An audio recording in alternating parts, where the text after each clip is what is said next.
Hey, it's Jason. And I'm Chad, and we're the owners of Turpin Landscaping, and we're out here at my grandparents' house. This is the location that we built our first pond in 2004. We've done a lot of other projects here and just wanted to show you around. It's our goal to help people design, build, and maintain their outdoor living spaces.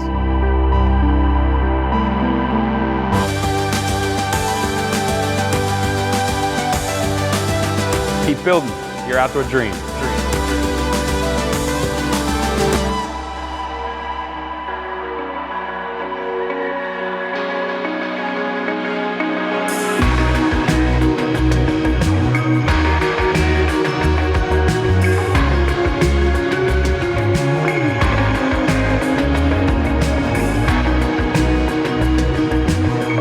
the last 19 years, we've done a lot of projects here, but this is the most recent one that we have done. I know the gutters would always clog up from all the giant trees, and the gutters got yanked off and got replaced with this louver system. Water comes off the roof, deflects, and lands out away from the house, but at that point, the mulch would start to wash away and run on down, especially with more rain that we've had. So we were racking our brain on how to capture the water and maybe harvest that from the water that would just dump onto the ground. Let's land it into a trough. Well, somehow this gravel trough turned into a stream. So when we came out here, that was a cool idea. We knew that water had to land in the stream, but we didn't want to do a perfectly straight stream. So it was just fun to build this Pondless Waterfall that basically would start down here next to the driveway, going in and out of the garage all the time, seeing it when you come in and out. And the goal was to keep that waterfall right underneath the drip line.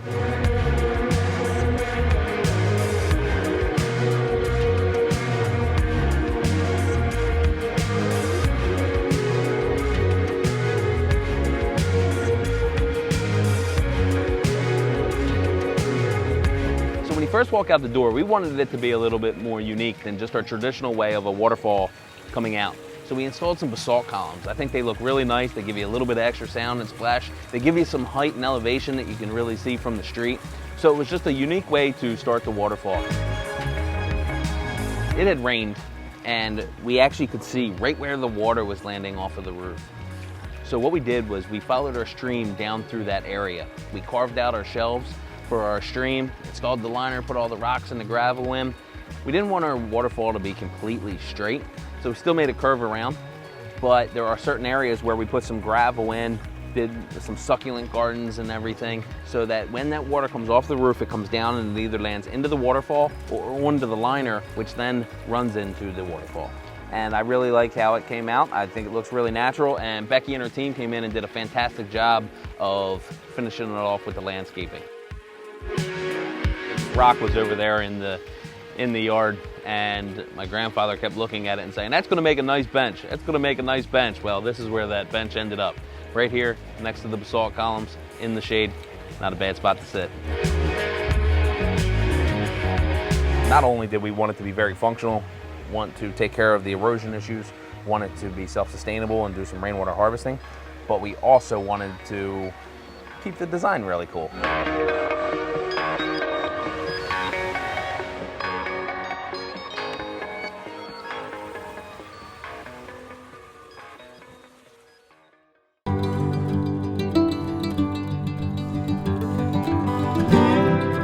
This is a bluestone walkway with a beige polysand joint.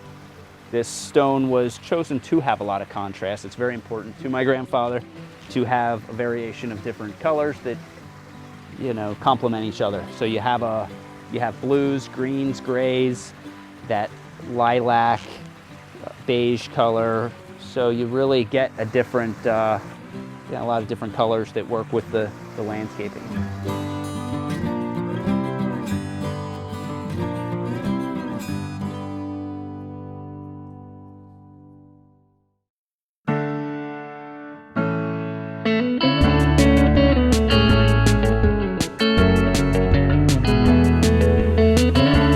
Here for a lot of years, 1967, and we entertain a lot of visitors coming through the pond tours, and everybody remarks about the bridge, how unique it is and how it was made. At my father's farm in Missouri, I was always fascinated by the windrows, where they would clear off the fields and push over the cedar trees, and they wouldn't die, but they would just continue to grow and kind of radius up out. And cedar trees don't naturally grow in a radius form like that. So we were able to bring the cedar trees back to Pennsylvania. The cedar logs actually create that form for the concrete, and there is rebar and reinforced concrete down the center, and the cedar boards actually deck over the concrete so that you're not looking at concrete. Before the cedar planks were put on top, we tried to live with the concrete appearance, and they put some color in the concrete to try to make it look other than concrete, and that still didn't do it. So that's how we ended up with the cedar planks on top, which is a big enhancement. The bridge was actually made excluding the cedar planks on top in the shop up in Martin's Corner, and was brought down here with a hole in the center that you could pick up with a piece of equipment, and brought it in and set it in place. So quite a unique arrangement.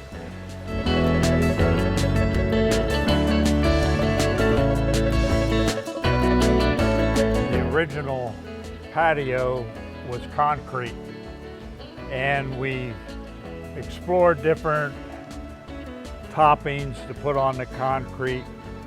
Wanted, again, something unique and give us some contrast. Saw this rainbow slate, I guess you would call it. While we were entertaining doing the whole thing, the stone walkway that comes down from the door there and the bridge that starts there, we thought, well, we might as well have a continuation of the walkway. So that's how the walkway became in the center area. Kind of pulls you in, and it's very inviting to continue on.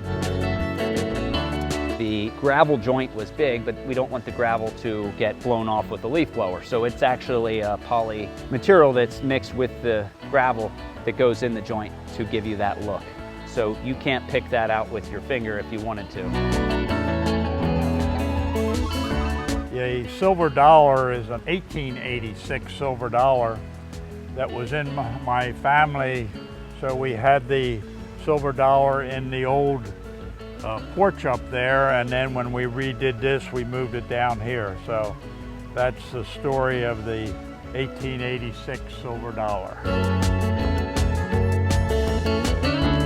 When building a patio, I always talk about drainage, and we need to put the water somewhere that runs off of it. We always recommend, when possible, to shed the water away from the pond. If somebody spills soap or whatever it is, it doesn't make its way in to contaminate the pond. So in this scenario, we're surrounded in 3 different sides of the patio. So we had to bring it across the patio in order to drain it on the far side before piping it out.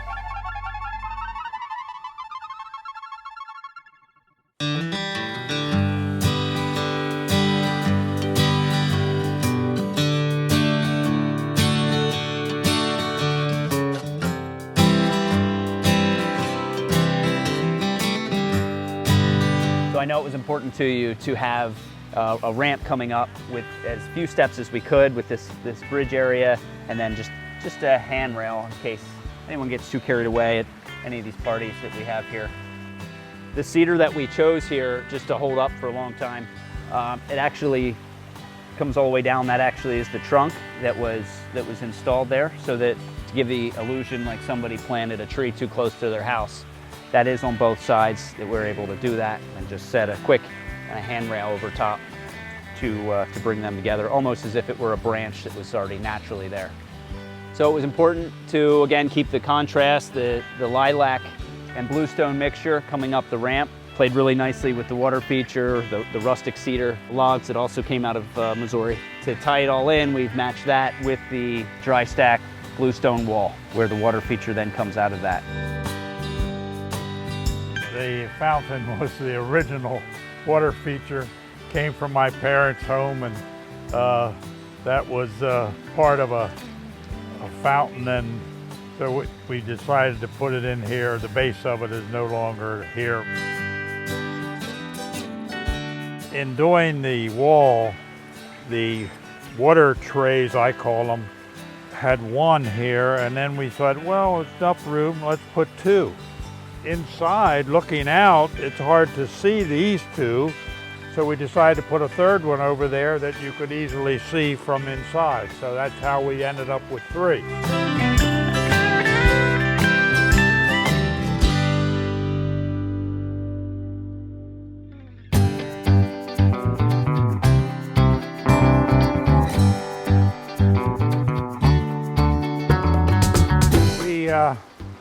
Had a original pond here put in 2004 and lived with it for 10 years. The backyard had grass right up against what is there, the patio now, and when we started talking about putting this initial pond in, I had a trouble visualizing how you were going to get running water out of a flat backyard, but as you can see, it all came together. The other unique thing, the #1 pond, all was done by hand, was shoveled, picked, no equipment, everything was done by hand. What we're working with here is a natural ecosystem pond. Whether it was the first one or with the expansion, we've always worked with Mother Nature to develop the ecosystem in order to keep the maintenance down, as well as giving it the very natural look with all the rocks and the boulders and the gravel. I remember here used to be a fire pit, patio sat over there, and actually that first fountain, before it sat down on the wall that we were talking about earlier out front, actually sat right over here. Once this pond was done, my mom said it was time for plants. And she always ends up bringing in quite a few more plants than you think will actually fit in that area. So just tell me a little bit about the landscaping that's gone on around and what you've been thinking. It really sort of like wildfire. You start with a little bit and it just goes, and areas that I never thought about needed plants, well, she did, and really developed the exterior of the pond and surrounding area. This blue Atlas cedar behind me was one of the first trees to go in right after the new pond, and it was about as tall as I think you when it went in. Yeah, it was about 6 foot high, and that was, of course, 15 years ago.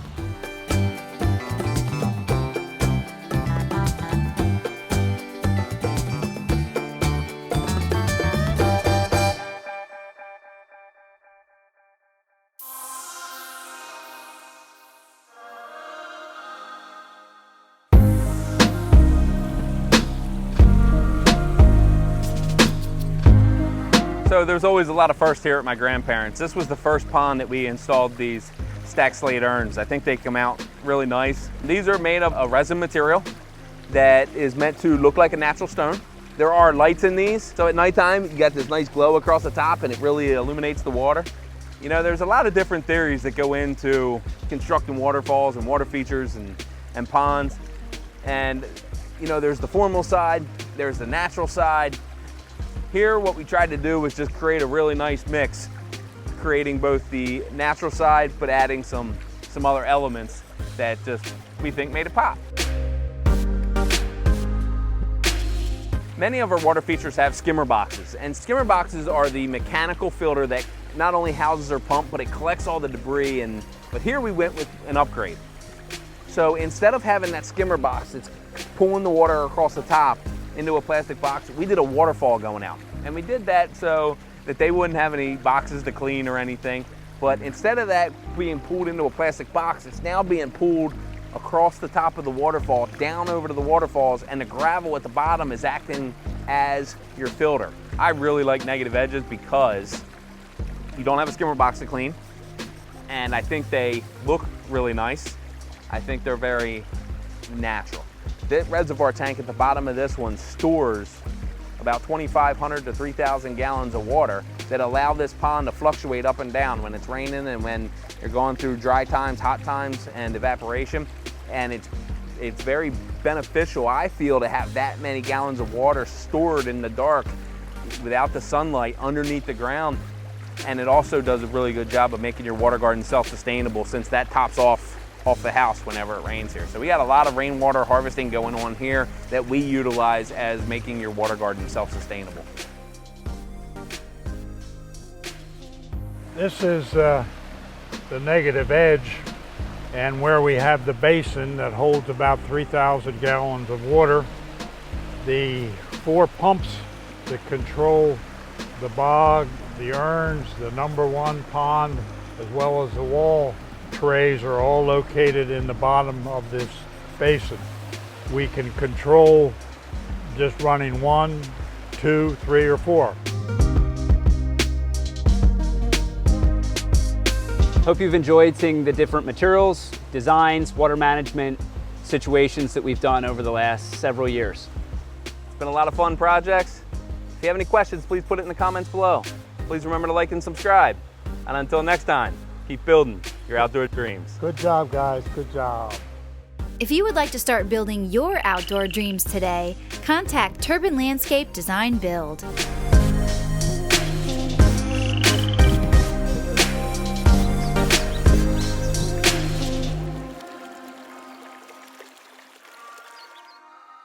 We just wrapped up a waterfall. No, just All give me right, my line. there Don't you tell go. me your line.